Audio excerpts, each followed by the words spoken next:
हाँ जी बोलिए। आ जाओ ऊपर, आ जाओ ऊपर, आ जाओ सारे, इनसे बात करो। आ जाओ सारे, आ जाओ ऊपर, टाइम हो गया है। आ जाओ। सतनाम। साई बंदगी सतनाम। चलो आने दो उनको एक बार। सतनाम।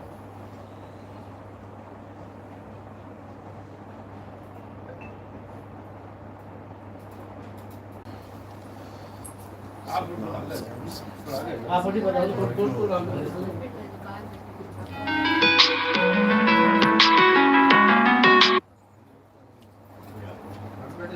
बैठो बैठो। हाँ बैठ जाओ, बैठ जाओ, ऊपर बैठ जाओ, बैठ जाओ, उसी ने इधर आ जाओ,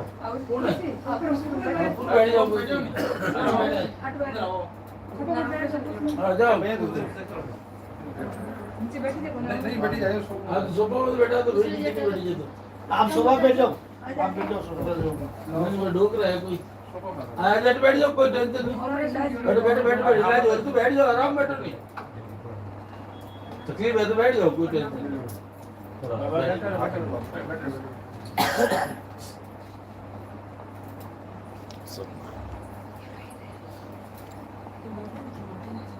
आज जोधपुर में छोटा सा प्रोग्राम रखा था नाम दीक्षा का। पहली दीक्षा वाले कौन है? प्रथम दीक्षा वाले कहाँ से जुड़े थे आप? पहले किसी से नाम लिया गुरुजी से? नहीं लिया, कभी नहीं लिया। 15 साल पहले एक बार लिया था। 15 साल पहले किन से लिया था? ये महाराज थी। अच्छा, कबीरपंथी? नहीं, अच्छा, नाथपंथी? नाथपंथी भी नहीं ली। वैष्णव? हाँ, वैष्णवपंथी। क्योंकि ये तीन ही चलते हैं ज़्यादातर। पुराने गांव में देखेंगे, पुराने या तो कबीरपंथी हैं या नाथपंथी या वैष्णवपंथी। बहुत रेयर कोई चांस हो तो गिरी पुरी वाले जो अलग हो जाते हैं, नहीं तो ये तीन ही चलते हैं मेन। तो अच्छी बात है। अभी सब समझ में आ रहा है जो बता रहे हैं सत्संग में? हाँ, पूरा पूरा पूरा मालूम पड़ता। बहुत अच्छी बात है। पहले मंत्र दिया था गुरुजी ने कुछ, हाँ दिया था, फिर मंत्र छोड़ना होगा। मैंने तो उसको नहीं रटा। नहीं रटा, चलो कोई बात नहीं। आज प्रथम दीक्षा कर देंगे, उसके बाद दूसरी दीक्षा होगी 6 महीने के बाद। जी, फिर आपको आगे का ज्ञान समझाते रहेंगे साथ साथ। और कौन है? आप सब साथ हैं? हाँ। सारे साथ हैं? वो सब बिलाड़ा से आया। भिलाड़ा से? हाँ। हाँ। आप कहाँ से जुड़े थे पहले? हम तो पहले मैं आप मेरे को तो दी पहले एक बार हाँ हाँ, फोन पे। हाँ। कब दी थी? तारीख याद है? तारीख तो याद नहीं, महीना मैंने याद नहीं याद है, कोई बात नहीं। नहीं। आप नंबर बताओगे मुझे, फ़ोन तो मैंने सेव किया होगा किस तारीख को मिली है, बाद में पूछेंगे आपसे। पहले कहाँ से लिया था नाम आपने? सेम एक ही गुरुजी से? हाँ, जैसे पहले विजय सिंह जी गुरु थे, अच्छा, जोधपुर के थे। जोधपुर के। यहाँ पे मेरे कबीरपंथी? नाम कबीरपंथी थे? नहीं, अच्छा, राधा नहीं, राधा स्वामी, राधा स्वामी टेस्ट, राधा स्वामियों से अटैच थे, मतलब उन्हीं से अलग हो गए थे। हाँ। कोई बात नहीं। और कोई अलग किसी गुरु से नाम लिया हो? बाकी सब एक ही से? मैंने राधा स्वामी से लिया, राधा स्वामी में कितने साल थे? 84 से लिया वैसे, 84 से? अच्छा, 40 साल हो गए। में लिया था, 40 साल राधा स्वामी में? नहीं, इनसे हमारे गोपाल सम्राट अच्छा, गोपाल अपने दास जी सम्राट। महाराज थे, यहाँ के थे। अच्छा, चलो, बहुत बरस हो गए। बहुत अच्छी गुरु बात। लिया नाम है, गुरु लिया। कोई भी गुरु है कुछ भी देता है, ठीक है, अच्छी बात है, राम राम करवा रहा है कम से कम, लेकिन मंत्रों से मुक्ति नहीं होती है। अगर आप सोचो कि कोई मंत्र जप के मैं मुक्त हो जाऊंगा, तो ये सबसे बड़ी बेवकूफ़ी है हमारी। हमें खूब प्यास लगी है बहुत ज़्यादा, कौन सा पानी का नाम जप के हमारी प्यास बुझेगी? जितनी मर्जी देर करते रहो, पानी पानी, जल जल, वाटर वाटर, कभी भी प्यास नहीं बुझने वाली। हमें भूख लगी है, हम बढ़िया बढ़िया व्यंजनों के नाम लेते रहे, आलू गोभी, मटर पनीर, जो मर्जी बोलते रहो, जपते रहो, उससे भूख हटने वाली नहीं है। भूख किससे हटेगी, प्यास किससे हटेगी? वस्तु से। वो वस्तु जानो कि वो वस्तु क्या है। पानी पानी नहीं रटना है, पानी वस्तु है क्या, उसकी खोज करो। तब जब वो वस्तु मिलेगी तो आपकी प्यास बुझेगी। नहीं तो एक प्यासा पानी पानी पानी रटता रटता प्यासा मर जाएगा। पानी पानी बोलकर भी प्यास नहीं खत्म हो पाएगी, मर जाएगा पानी पानी बोलता। क्या फायदा उस पानी का जो बोल बोल के मर गया, प्यास आई। इससे अच्छा बोलना छोड़ देता और खोजना शुरू करता, कहीं ना कहीं मिलता ना पानी। कबीर साहब कह रहे हैं वस्तु कहीं ढूंढे कहीं और कैसे लागे हाथ, गुप्त वस्तु तब मिले भेदी लीजे साथ, और भेदी लीना साथ में दीनी वस्तु लखाए, और कोटि जन्म का पंथ था पल में पहुंचा जाए। वस्तु कहाँ है?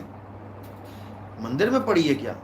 चलो जा चलते हैं लेने, मंदिर में पड़ी है तो उठा लाते हैं घर, फिर मंदिर क्यों जाना पड़ेगा? अगर मंदिर में वस्तु है तो उठा लाते हैं, घर में रख लेते हैं, मंदिर जाने का काम ही नहीं। अगर तीर्थों में पड़ी है ले चलते हैं, ट्रक ले चलते हैं, उठा के ले आते हैं सामान, कौन सा पड़ा है तीर्थों में। तो कह रहे वस्तु कहीं ढूंढे कहीं, अरे जहां वस्तु है वहां तो तू ढूंढ ही नहीं रहा है। कहाँ है वस्तु?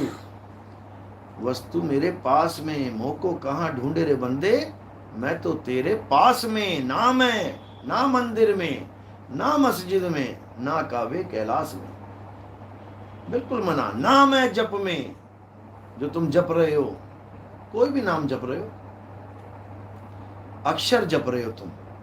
अक्षर क्या जप रहे हो? का खा गा गा चा छा जा ABCD में जितने अक्षर हैं, का खा गा में जितने अक्षर हैं, अगर तुम वो सब जपने लग जाओ, अंग्रेजी के 26 अक्षर, हिंदी के 52 अक्षर, तो तुम सारे भगवानों के नाम उसी में से जप लोगे।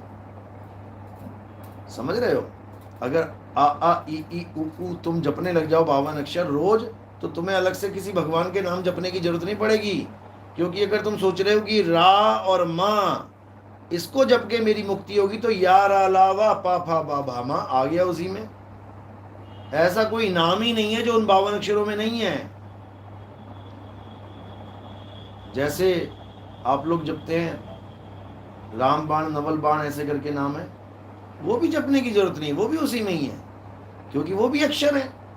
राम अक्षर है, अल्लाह अक्षर है, वाहिगुरु अक्षर है, कबीर अक्षर है, नानक अक्षर है, सारे अक्षर ही तो हैं। अक्षरों को जपने से परमात्मा नहीं मिलता। जैसे पानी, वाटर, जल, नीर, तोहे, ये सब अक्षर हैं, इनको जपने से परमात्मा, इनको जपने से पानी नहीं मिलता।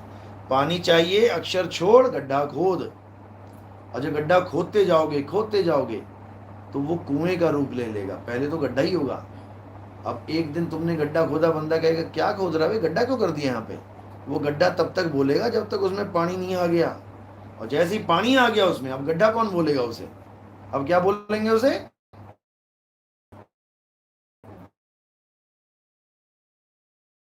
तो अक्षरों को छोड़ना है और कुएं को खोदना है, तब समझो कि पानी मिलेगा। ना मैं त्रिकुटी भंवर गुफा में, ना श्वासों की श्वास में, नहीं प्राण में, नहीं मैं इस काया में भी नहीं हूं मैं, कि कोई सोचे कि काया के अंदर परमात्मा बैठा है, बिल्कुल नहीं। नहीं प्राण में, नहीं पिंड में, ना ब्रह्मांड आकाश में। कोई सोचे भगवान ब्रह्मांड में बैठा है, सातवें बादल के ऊपर बैठा है, सातवें आसमान में बैठा है, वहां पर भी नहीं बैठा है। कहाँ है? मैं तो तेरे पास में। अब ये पास कैसे पता लगेगा? जब एक भेदी गुरु तुम्हारे जीवन में आएगा, वो तुम्हें बताएगा ये पास है क्या चीज। जैसे कोई चीज तुम्हारे पास है लेकिन पीठ के पीछे है, ये मोबाइल पड़ा है, पीठ के पीछे पड़ा है, बिल्कुल पास, अब मैं ढूंढ रहा हूं यार, पता नहीं कहाँ चला गया। अब क्या करना है? अब गुरु धारण करना है जो तुम्हें भेद बता दे। क्या बताएगा वो? केवल उलटना है, कोई नाम नहीं जपना, मोबाइल नहीं जपना, वस्तु तेरे पास में है, बस उसका भेद प्राप्त कर। तो साहिब कह रहे हैं उलट समानी आप में, जिधर पीठ है उधर मुंह कर ले, जिधर मुंह है उधर पीठ कर ले, मिल गया परमात्मा। उलट समानी आप में, प्रगटी ज्योत अनंत, साहिब सेवक एक संग खेले सदा बसंत। केवल उलटना ही है, और जो उलट जाएगा उसको परमात्मा मिल जाएगा। तो उलटना किसको है? मैं थोड़ी नहीं उल्टूंगा कि मेरे पीछे खड़ा है। कौन उल्टेगी? सुरता उल्टेगी, सुरत। क्यों? सुरत फंसी संसार में और तासे पर गई दूर, सुरत बांध स्थिर करो आठों पहर हुजूर। जहां पर भेद बताया जाएगा, गुरु ज्ञान देगा, वहां पर आपने अपनी सुरत को लगा लेना है और कुछ नहीं करना है। तो क्या? गगन में अगिया लागी बड़ी, गगन में अगिया लागी बड़ी भारी, सूरज जल गए चंदा जल गए, 9 लाख तारा जारी, गगन में अगिया लागी बड़ी भारी। कहते कहें कबीर सोई जन बच गए, जिन शब्द में सुरत संभारी, गगन में अगिया लागी बड़ी भारी। केवल वो बचेगा जिसने शब्द में सूरत को स्थिर कर लिया, नहीं तो नहीं बचेगा। अब कौन सा शब्द? शब्दों का बड़ा झगड़ा है। ऐसा कोई गुरु नहीं है पूरे संसार में जो तुम्हें शब्द ना दे। जाके तो देखो तुम। अब शब्दों की वैरायटी जान लो पहले। जैसे किरण हंस जी ने सवाल किया कि गुरुजी भक्ति तो कई प्रकार की है, हर गुरु कुछ ना कुछ भक्ति दे रहा है, लेकिन असली भक्ति क्या है? इसी प्रकार शब्द कई प्रकार के हैं, क्योंकि शब्द की भक्ति है। बिना शब्द के भक्ति करके दिखाए कोई? आज परमात्मा के नाम पे क्या दिया जा रहा है? शब्द ही तो दिए जा रहे हैं। किसी भी गुरु के पास चले जाओ, क्या देगा तुम्हें? हिंदी के शब्द। अगर हिंदुस्तानी गुरु और चेला है, अंग्रेज गुरु और चेला हुए तो हिंदी के शब्द देगा वो। फिर कौन से देगा? अंग्रेजी के। अरब देश का गुरु और चेला है, कौन से शब्द देगा? अरबी के। जापान देश का जापानी के, चीन देश का चाइनीज के। तो एक तो ये शब्द हो गए जो भाषाओं के शब्द होते हैं, इसको रिजेक्ट मार दो, बिल्कुल रिजेक्ट मार दो। कोई हिंदी में नाम दे नहीं लेना, कोई अरबी में नाम दे नहीं लेना, क्योंकि नाम किसी भाषा का गुलाम नहीं है, नहीं है। ये भाषाएं, ये नाम किसने बनाए हैं? अलग अलग देशवासियों ने। हिंदुस्तानियों ने हिंदी के नाम बना लिए, अरब देश वालों ने अरबी के नाम बना लिए, अंग्रेजों ने अंग्रेजी के नाम बना लिए। ये तो फैक्ट्री लगी है, जितने मर्जी बनाते रहो। तुमने ईंट बनाना सीख लिया, अब तुम चाहे मकान बनाओ, चाहे दुकान बनाओ, चाहे बंगला बनाओ, चाहे खंबा बनाओ, चाहे स्विमिंग पूल बनाओ, हर जगह ईंट लगा दोगे, तुम बना दोगे कुछ ना कुछ। अब ईंट ना होती, बना के दिखाओ कुछ। अक्षर खोज लिए, अक्षर ही ईंट है। ईंट क्या है? दीवार की सिंगल इकाई। दीवार कहने में दीवार है, लेकिन है क्या ये? अभी गिरा दो इसको तो क्या मिलेंगी? ईंटें ईंटें। अब ईंट जो गिर गई हैं उसको दीवार कह के दिखाए कोई? नहीं कहेगा। जब ये खड़ी है एक दूसरे के ऊपर तो दीवार है। अब इसी को गोल गोल गोल गोल कर दिया तो वही ईंट का क्या बन गया? खंबा। अब उसको दीवार कह के दिखाए कोई? अब उसको खंबा कहेंगे। उस खंबे को गिरा दिया, फिर ईंट ईंट अलग हो गई, अब उसको खंबा कह सकता है कोई? कोई नहीं कह सकता। फिर वो ईंट हो गई। इसी प्रकार एक ईंट से तुम जो मर्जी बना दो। इसी प्रकार जो तुमने अक्षर बना लिए हैं, आ आ ई का खा गा चा टा ठा डा पा पा, जितने मर्जी नाम बना लो भाई तुम, जितने मर्जी जातों के नाम बना लो। मैं ब्राह्मण, मैं शूद्र, मैं वैश्य, मैं क्षत्रिय, ये अक्षर हटा दूं ना, तुम्हारी सबकी जात पात खत्म हो जाएगी, सारे धर्म खत्म हो जाएंगे। हिंदू, मुस्लिम, सिख, ईसाई कैसे बने हैं ये? इन्हीं ईंटों से, इन्हीं अक्षरों से। अक्षर हटा दूं, अब बताओ तुम क्या तुम्हारा धर्म है? हिंदू का हा कहां से आएगा? मुसलमान का मां कहां से आएगा? ईसाई का ई कहां से आएगा? सब खत्म। कबीर साहब जड़ को खत्म करते हैं। ये जड़ है, 52 अक्षर जड़ है, सारे धर्मों की, सारी जात पात की, सब नामों की। इसलिए साहिब कह रहे हैं 52 अक्षर जोरे आन और सकिया न अक्षर एक पहचान। यहां पर 2 अक्षरों की बात हो गई। एक तो जो तुमने जोड़ जोड़ के बना लिए 52 अक्षर जोड़े आन, और एक अक्षर वो है जिसको अविनाशी कहते हैं। अक्षर का मतलब क्या होता है संस्कृत में? शर मतलब नाशवान, आगे आ लग गया, अक्षर यानी अविनाशी। और वो अविनाशी क्या है? आत्मा ही अविनाशी है। हे अर्जुन, आत्मा का ना तो कभी जन्म होता है, आत्मा की कभी मृत्यु नहीं होती। आत्मा को ना तो कोई शस्त्र काट सकता है, ना अग्नि जला सकती है, ना वायु सुखा सकती है, ना जल भिगो सकता है। आत्मा को प्राप्त करना ही जीव का परम लक्ष्य है। किसका? जीव का। अब कोई कहे जीव ही परमात्मा है, जीव ही आत्मा है, उससे बड़ा मूर्ख नहीं है इस दुनिया में कोई जो जीव को परमात्मा कहता है। समझो इस बात को। जब तक समझोगे नहीं तब तक कल्याण होगा नहीं। तो बात यही है, कबीर पंथ में सबसे बड़ी दिक्कत यही है कि जो जीववादी हैं वो आत्मा को नहीं मानते। और साहब क्या कह रहे हैं? आत्म ज्ञान बिना नर भटके। नर क्या है? जीव। नर जीव है और उसको कौन सा ज्ञान चाहिए? आत्म ज्ञान। खुद का। बस ये समझना है। अब आत्म ज्ञान को क्या कहते हैं? पीव ज्ञान। जीव, जीव क्या हो गया? बेचारा। अब छुड़ाएगा कौन? केवल छूटे आपने, जो न छुड़ाए पीव। अब ये पीव क्या है, अगर तो तुम्हें ये समझ में आ गया इसी जन्म में, तब तो तुम्हारी मुक्ति, नहीं तो जीव बन के तुम 1,84 में भटकते रहोगे। ये कुत्ता क्या है, बिल्ली क्या है, सुअर क्या है, ये जड़ चेतन की ग्रंथि है, जीव हैं ये, भटक रहे हैं। कसाईयों के यहाँ गले कट रहे हैं इनके, कौन बचाने वाला है, खुद ना बच सकते ये, इनको बचाएगा पीव। लेकिन अब पीव और जीव के बीच में एक और अवस्था बन जाती है, वो सबसे खतरनाक है, वो है जीव और पीव में तो एक आत्मा का ही तो रोड़ा बना है अभी आपने कहा। हाँ बिल्कुल, लेकिन इसकी क्लासेस है ना, तो वो पीव कौन है साहब? यही समझा रहा हूँ, इतने साल सत्संग में यही समझा रहा हूँ। जीव और पीव में जब तक अंतर नहीं समझ में आ गया, तब तक जीव को तुम पीव कैसे कहोगे?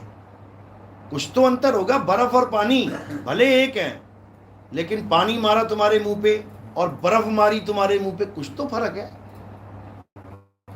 जब तक फर्क नहीं पड़ा तब तक उसका नाम नहीं बदलेगा। अगर जीव और पीव में फर्क है, इसका मतलब कुछ तो फर्क है। अगर नाम में भी फर्क है तो कुछ तो फर्क है। आप जीवपंथी तो नहीं कहीं? कहाँ से जुड़े हैं ये? आप बिलड़ गए? नहीं साहब, कहाँ से जुड़े हैं आप? मैं नागोश हूँ साहब। कबीरपंथी हैं? कबीर से कहाँ से, कौन से गुरु जी हैं, कहाँ से दीक्षा ली है? दीक्षा तो पारक से? पहले कहाँ? ली थी। पारक में लिए या नहीं बंस व्यास में? नहीं किसी से, वो लोकल में। लोकल में। तो फिर उन्होंने जीव की बात करी है हमेशा कि जीव ही सब कुछ है। नहीं अच्छा, शुक्र है। ये पूछना चाह रहे हैं कि जो जीव और पीव में अंतर क्या है? बहुत अंतर है। बहुत जैसे पानी जग में जीव अनंत न जाने पीव को, और बहुत कहा समझाए 84 के जीव को। जीव नाम है अज्ञानता का, जीव नाम है भूल का, और पीव नाम है ज्ञान का, आत्म ज्ञान। जब आपको अपना निज स्वरूप प्राप्त हो जाता है तब आप पीव हो जाते हो। जब निज स्वरूप प्राप्त होता है, और वो कैसे प्राप्त होता है, उसकी विधि होती है, उसी को सत भक्ति कहते हैं। अगर वो विधि नहीं मिली, तुम दुनिया भर की सारी भक्तियां कर दो, जीव पीव से मिलते शिव है।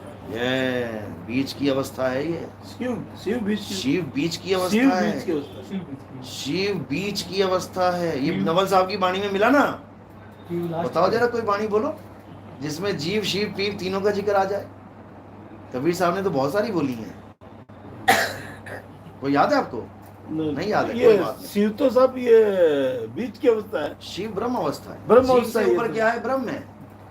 ब्रह्म से ऊपर क्या है? पार ब्रह्म। ब्रह्म के ऊपर पार ब्रह्म। पार ब्रह्म को जानना पड़ेगा। वो पीव अवस्था है। पीव अवस्था वो है। पीव अवस्था है। साहिब कह रहे ना वाणी में, जीव शिव सब प्रगटे, वह ठाकुर वैदास कबीर और जाने नहीं, एक राम नाम की आस। ये तीसरा राम नाम कौन है? ये कोई मंत्र नहीं है।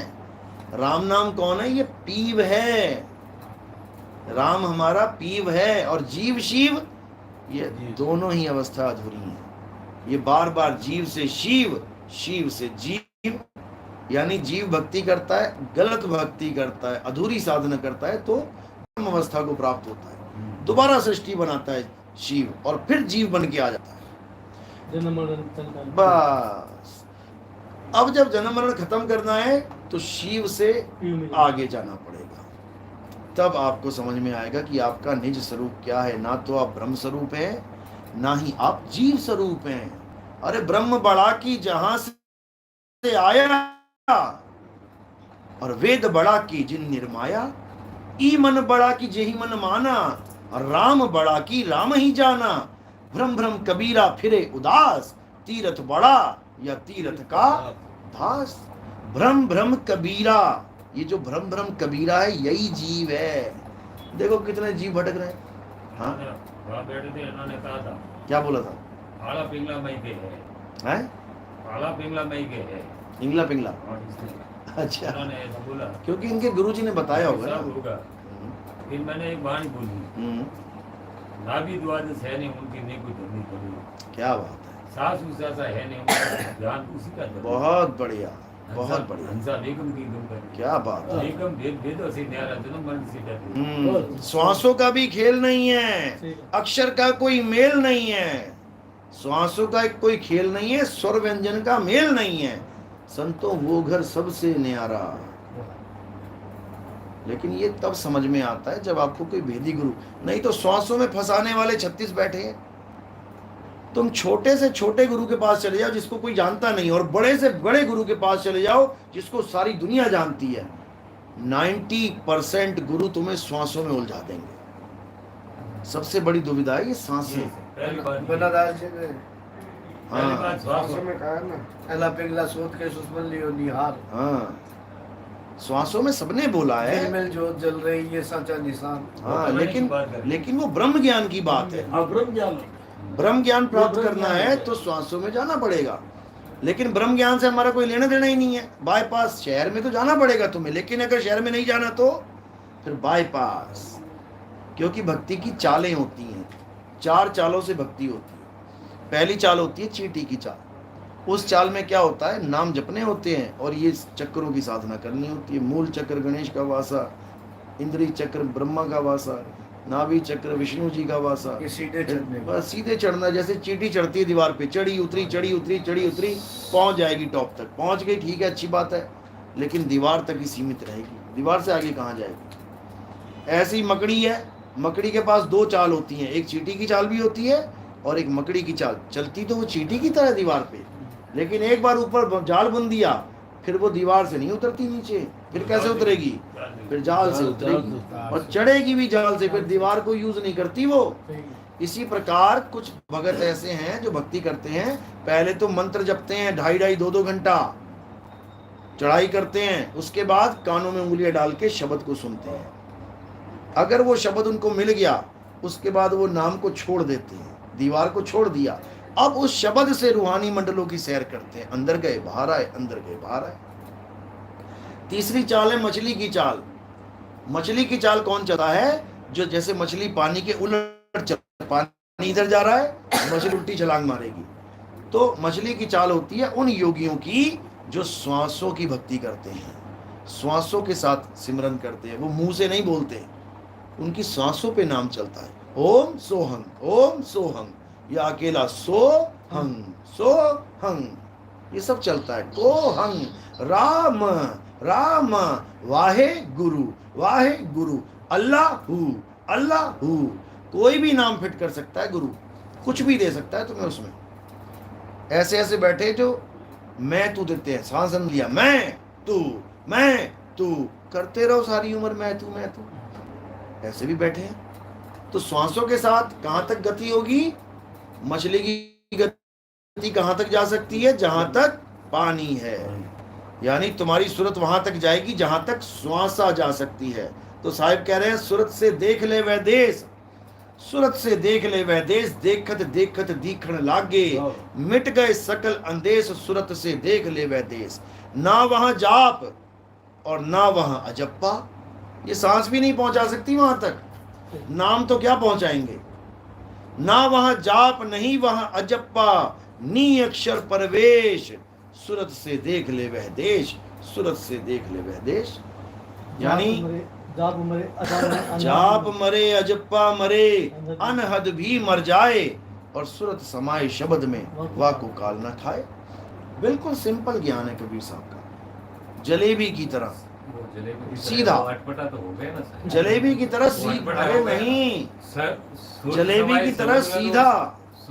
शब्द का जो स्वरूप है, सुनो, जलेबी सीधी होती कि टेढ़ी होती है, वो तो कैसी होती है, टेढ़ी होती है ना। कभी बनती देखना तुम, जब वो दबाएगा तो टेढ़ी निकलेगी या सीधी, अरे क्या बात कर रहे हैं, जैसे वो दबाएगा वो सीधी निकलेगी। अब टेढ़ा कौन कर रहा है, टेढ़ा कौन कर रहा है, जो बना रहा है, जो बना रहा है। बाणी तो सीधी है, बाणी सीधी है, टेढ़ा कौन कर रहा है, जो गुरुआ बैठा है वो टेढ़ा कर रहा है, वही कर रहा है टेढ़ा, वो तो सीधी निकल रही है।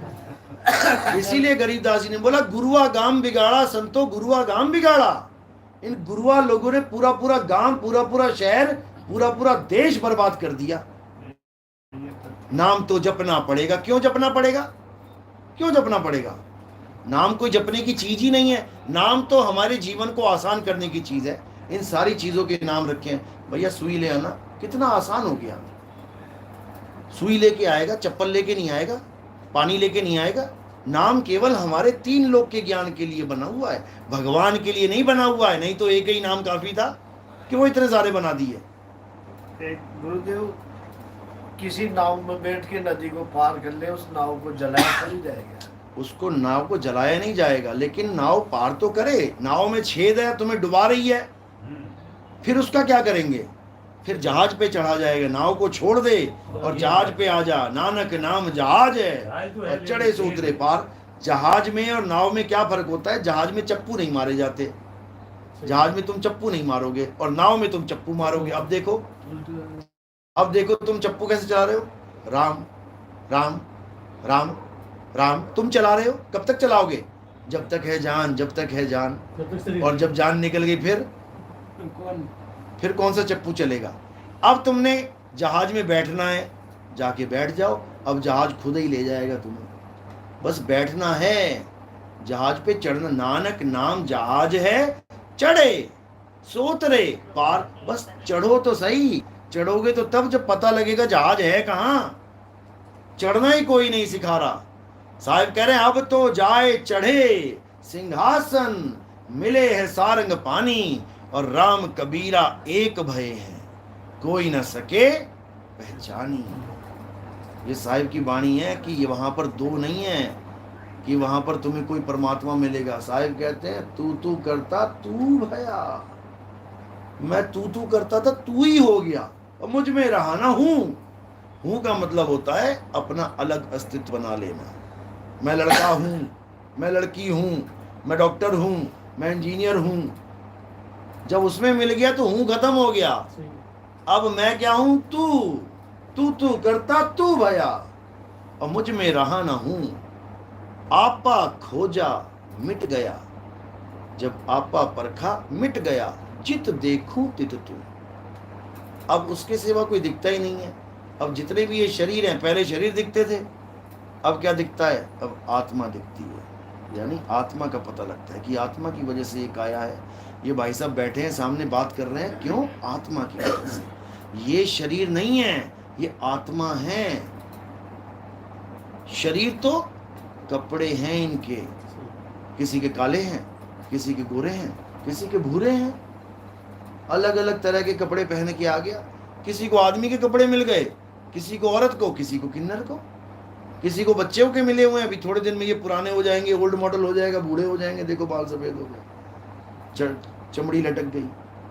वही छोटा सा कपड़ा घिस घिस के देखो 100-120 साल का आदमी कैसे बिस्तर पे पड़ा हुआ है, कपड़े फटे पड़े हैं उसके, और कपड़े छोड़ के वो जीव निकल जाएगा। तो उसको जो कट भी जाए, फट भी जाए, मर भी जाए। हे अर्जुन, बिल्कुल क्लियर बोल रखा है, समझ में आए तो। अध्याय 3 में दोनों प्रकार की भक्तियों का खेल खोल रखा है, वेद खोल दिया। अध्याय 3 में 16, 14, 15, 16 ये श्लोक पढ़ोगे, तुम्हें उसमें क्या बताया जा रहा है कि जो देवी देवताओं की पूजा नहीं करते हैं, हवन यज्ञ नहीं करते हैं, बचा हुआ प्रसाद नहीं खाते हैं, वो सब पाप के भागीदार हैं। बिल्कुल क्लियर। अब बीच में लगा दिया 17वें श्लोक में आते ही किंतु का मतलब यू टर्न हो गया। किंतु जो अपनी आत्मा में रमण करते हैं, जो अपनी आत्मा में तृप्त हैं, जो अपनी आत्मा में संतुष्ट हैं, उनके लिए कोई धार्मिक कर्म कर्तव्य लागू ही नहीं होता। दोनों प्रकार की भक्तियां बता दी। एक पवित्र ज्ञान जिसमें जप, तप, व्रत, हवन, यज्ञ, पूजा पाठ, मंत्र, जाप, सारे चक्कर, परिक्रमाएं, सब कुछ है उसमें। जो ये नहीं करते हैं वो पापी हैं। क्यों? ये भी नहीं करेंगे तो पता नहीं क्या करेंगे, व्यभिचार करेंगे, नशे करेंगे, लोगों को लूटेंगे। कम से कम भगवान से डर के कुछ तो कर रहा है। लेकिन जो आत्मा के ज्ञान में आ गया, जो आगे बढ़ना चाहता है, जो मुक्ति को प्राप्त करना चाहता है, उसके लिए धार्मिक कर्म करते हुए लागू ही नहीं होता। कोई लागू कर ही नहीं सकता उसके ऊपर। आप फॉर्म भरने जाते हो, उस पर लिखा होता है आपका नाम, आपकी माँ का नाम, आपके पिता का नाम, आपकी बीवी का नाम, बच्चों का नाम। और अगर मैं शादीशुदा नहीं हूं तो मैं भरूंगा क्या उसको? वहां क्या लिखा होता है? Not applicable. तुम्हें भरने की जरूरत ही नहीं है, क्योंकि तुम्हारी शादी नहीं हुई। इसी प्रकार अगर मैं आत्मज्ञानी हो गया, मेरा गुरु आत्मज्ञानी मिल गया मुझे, तो मुझे किसी धर्म में रहने की भी जरूरत नहीं है, क्योंकि मैं धार्मिक गतिविधियों से तो धर्म वाला कहलाऊंगा ना। मंदिर जाऊंगा तो लोग कहेंगे हिंदू है, मस्जिद जाऊंगा कहेंगे मुसलमान है, गुरुद्वारे जाऊंगा कहेंगे सिख है, चर्च जाऊंगा कहेंगे ईसाई है। मुझे कहीं जाने की जरूरत ही नहीं है। अब मुझे कौन क्या कहेगा? अब मैं इंसानों की कैटेगरी में आ गया। अब मैं कोई हिंदू मुस्लिम सिख ईसाई नहीं हूं जो लठ लेके मार रहे हैं एक दूसरे को। अब मैं इंसान हूं और मेरा धर्म इंसानियत है। अब अगर कोई आदमी उसकी प्यास बुझा, मैं पानी प्रोवाइड करूं, भले मुझे 20 रुपए की अपने दे के बोतल खरीदनी पड़े, अब मेरा धर्म है। और अगर ये मैंने नहीं किया तो मैं अधर्मी हूं। समझे? कोई रास्ते में गिरा पड़ा है, एक्सीडेंट हो गया, मैं देख के निकल गया आगे, तो मैं अधर्मी हूं। भले मैं हिंदू हूं, भले मैं ईसाई हूं, सिख हूं, अगर मैं रुका नहीं, देखा नहीं उसको, हाँ 15-20 लोग पड़े हैं देख रहे हैं उसको, फिर मुझे रुकने की जरूरत नहीं, क्योंकि वो देख रहे हैं। अब इतनी भीड़ भी क्या लगाने की, उसी को निकालना मुश्किल हो जाए वहां से। लेकिन अगर मैं अकेला जा रहा हूं और वहां पर कोई बेचारा करा रहा है, दर्द से तड़प रहा है, और मैं ना रुकूं, तो मैं ये कह ही नहीं सकता कि मैं हिंदू हूं या मैं मुसलमान या मैं सिख या मैं ईसाई नहीं हूं मैं। क्योंकि जब मैं इंसान ही नहीं हूं तो मैं धार्मिक कहां से हुआ? कुत्ता थोड़ी नहीं हिंदू बनेगा, मुसलमान थोड़ी, कोई गाय बकरी थोड़ी नहीं मुसलमान बनेंगे, इंसान ही बनेगा ना मुसलमान हिंदू। तो पहले इंसानियत का पाठ तो पढ़ ले भाई, हिंदू मुसलमान बाद में बन लेना। मानवता, हिंदू मुसलमान बाद में बन लेना, पहले जो तुम्हें बनाया है भगवान ने इंसान, पहले उसका पाठ तो पढ़ ले। पहले उसके नियम तो जान ले कि इंसान का नियम क्या है, धर्म क्या है। इंसानियत ही इंसान का धर्म है। जो उसको ना माने वो हिंदू मुसलमान सिख ईसाई बन सकता है, लेकिन सच्चा नहीं बन सकता। सच्चा मुसलमान, सच्चा हिंदू, सच्चा सिख, सच्चा ईसाई नहीं बन सकता। कोई जितना मर्जी जोर लगा ले, 5 टाइम छोड़ 50 टाइम नमाज पढ़ ले, तब भी नहीं बन पाएगा। तो बात ये है। तो 3 चालें हो गई हमारी, चींटी की चाल, मकड़ी की चाल, मछली की चाल। अब बची विहंगम चाल। नवल साहब की वाणी में विहंगम चाल का जिक्र आता है कई जगह। विहंगम, विहंग का मतलब होता है पक्षी। पक्षी की चाल। चींटी दीवार से आगे नहीं जा सकती, मकड़ी जाल से आगे नहीं जा सकती, मछली पानी से आगे नहीं जा सकती, पक्षी विहंगम चाल से बादलों के ऊपर जा सकता है, आसमान में जा सकता है, उसको कोई पकड़ नहीं सकता। मछली मारी जाएगी, मरती है, मकड़ी मारी जाएगी, मरती है, चींटी भी पकड़ में आती है। लेकिन एक बार जो चिड़िया उड़ गई, एक बार बाज उड़ गया, पकड़ के दिखाओ उसको। अब हेलीकॉप्टर लेके जाना पड़ेगा तुम्हें, आसमान के ऊपर बैठा वो, वहां नहीं पहुंच पाएंगे। तो इसीलिए विहंगम चाल ही असली चाल है, सत भक्ति है। गरीबदास जी महाराज छाप लगाते हैं, सतगुरु के लक्षण कहूं अचल विहंगम चाल, हम अमरापुर ले गए ज्ञान शब्द सरघार। कबीर साहब कहते हैं, शब्द विहंगम चाल हमारी, और कहें कबीर सतगुरु दई तारी। इस 3 लोक से, इस माया जाल से निकलने की चाबी सतगुरु देते हैं। शब्द विहंगम चाल हमारी, कहें कबीर सतगुरु दई तारी। खुले कपाट शब्द झनकारी, और पिंड अंड के पार, सो देश हमारा है, और कर नैनो दीदार महल में प्यारा है। ये बाणियां जन्मों जन्म हो गए गाते हुए लोगों को, लेकिन विहंगम चाल ना समझ में आई आज तक। श्वासों को विहंगम चाल मान के बैठ गए कि हवाई जहाज उड़ता है तो पहले दौड़ता है। अरे दौड़ता है, उसकी चाल बदल गई।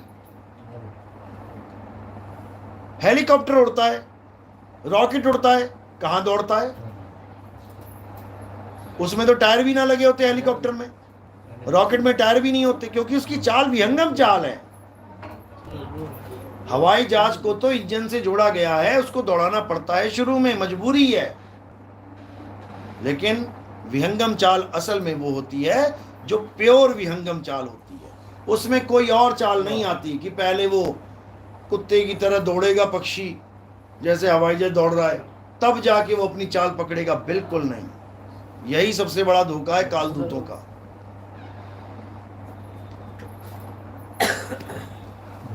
तो विहंगम चाल ही असली चाल है। विहंगम का मतलब है अपनी सूरत को सीधे अपने तक पहुंचा देना, दुनिया को छोड़ना है और सीधे अपने तक, अपने स्वरूप तक पहुंचाना है। बीच में कोई स्टॉपेज है ही नहीं।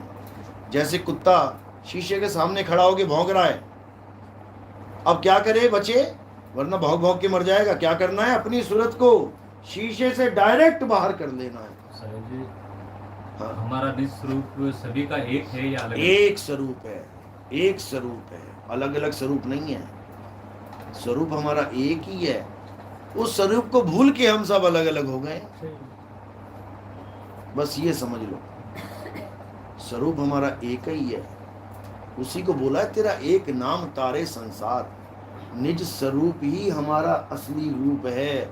जैसे सूर्य एक है और इसकी किरणें अनेक हैं। कोई घड़े में पड़ गई, कोई कमरे में आ गई रोशनदान से, कोई पहाड़ पे चली गई, कोई पत्ते पे आ गई, कोई समुद्र में गिरी पड़ी है। अब सब अपने स्वरूप को प्राप्त करेंगे उस एक को, तो सब एक हो जाएंगे, दो रहेंगे नहीं।